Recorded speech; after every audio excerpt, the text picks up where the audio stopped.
The high-ranking engineer who worked on both cars says that the Hyundai Ioniq 5N electric performance car will be faster and more capable than the Hyundai i30N hot hatch, which runs on gasoline. Next year, a high-powered version of Hyundai's first all-new electric car will be available in local showrooms. The Hyundai Ioniq 5N will be the South Korean automaker's first high-performance electric car. This and more in today's video. Kicking us off, Hyundai Ioniq 5N could pump out as much as 600 horsepower. Hyundai has confirmed that the upcoming Ioniq 5 will be much faster than the i30N and will be the performance division's new flagship. Albert Biermann, the former head of the N division and now an executive technical advisor at Hyundai, spoke with Drive before the EV's expected release at the end of this year. He gave some hints about how fast the car will be. He said it'll be much faster than the Hyundai i30N. Biermann said that the final horsepower number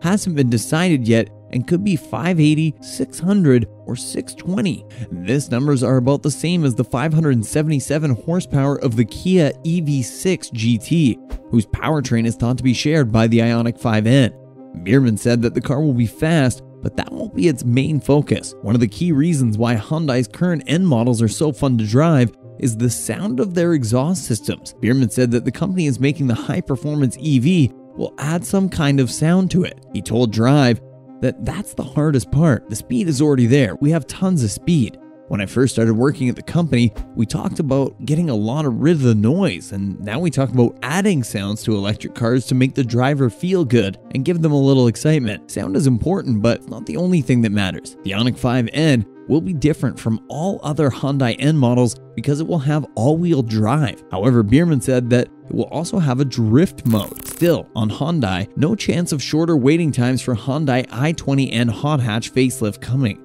Buyers at the back of the line for the Hyundai i20N hot hatch could find that good things come to those who wait. The company is finishing up the midlife facelift, which will be ready in about 18 months. Even though Hyundai Australia stopped taking orders for the Hyundai i20N last month, delivery delays of up to 2 years still exist in Australia and Europe. And now that the Ford Fiesta ST has been taken out of local showrooms, the line of people waiting to buy an i20N could get longer. Hyundai says it can't do anything else to cut down on these waiting times because it has already worked overtime at its factory in Turkey and with its suppliers need to speed up production. But the update to the Hyundai i20N could include some surprises and nice touches, even though the engine, transmission, suspension, and brakes are likely to stay the same. With the midlife update, the high-ranking Hyundai executive said that the i20N would get some small color and trim changes just like the rest of the i20 range, which is not sold in Australia. When asked if the suspension or any of the other mechanical parts of the Hyundai i20N would be changed, Mr. Biermann said,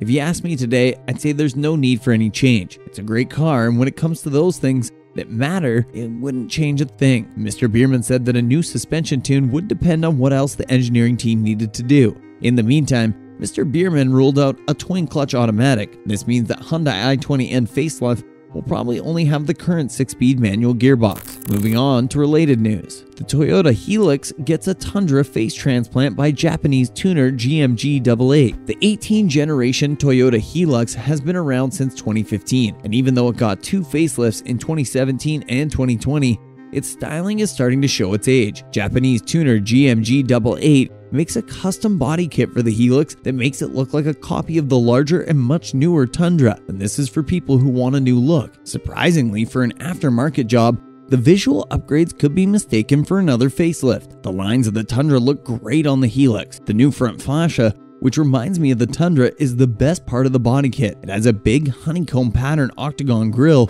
a black skid plate, GR-style Toyota letters, and 3 yellow marker lights that make the Hilux look like a full-size pickup. The new vertical bumper intakes are linked to the stock headlights, and the stock bonnet has a cosmetic hood scoop attached to it. With the exception of the wide fender add-ons, the rest of the bodywork is mostly the same. They are colored all over, and parts of them are stamped to make them look more rugged. It may also have a lift kit, which adds to its good looks and off-road capabilities.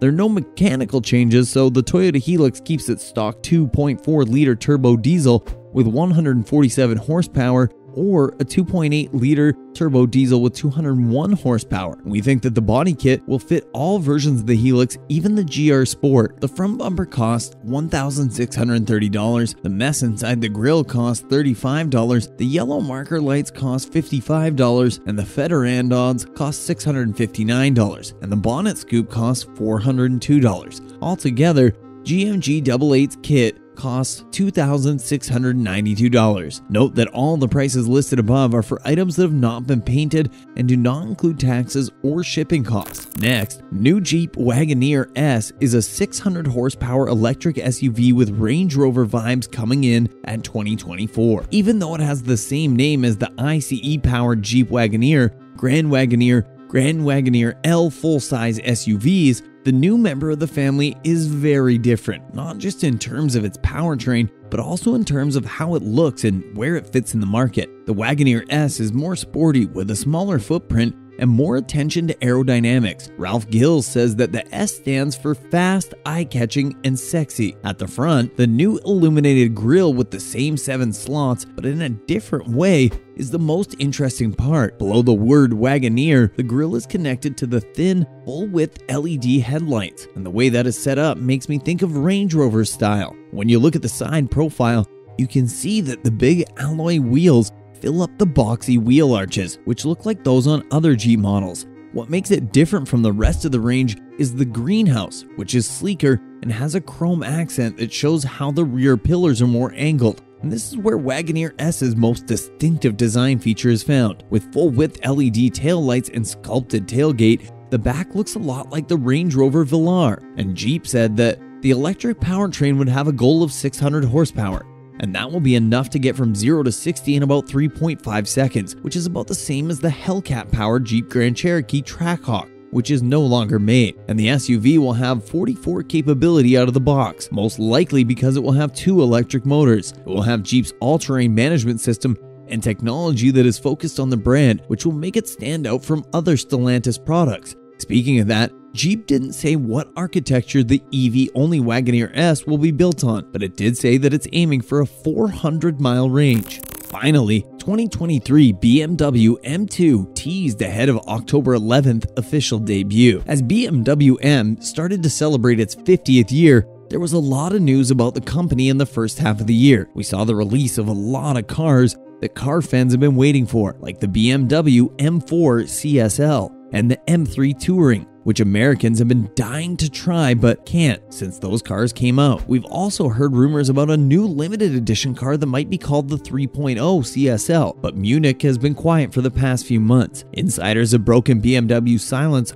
on all things M and said that the 2023 BMW M2 G87 will be shown off on October 11th. The official date of the reveal is October 12th, which means that the car will be shown to the public on October 11th in the evening for us Americans.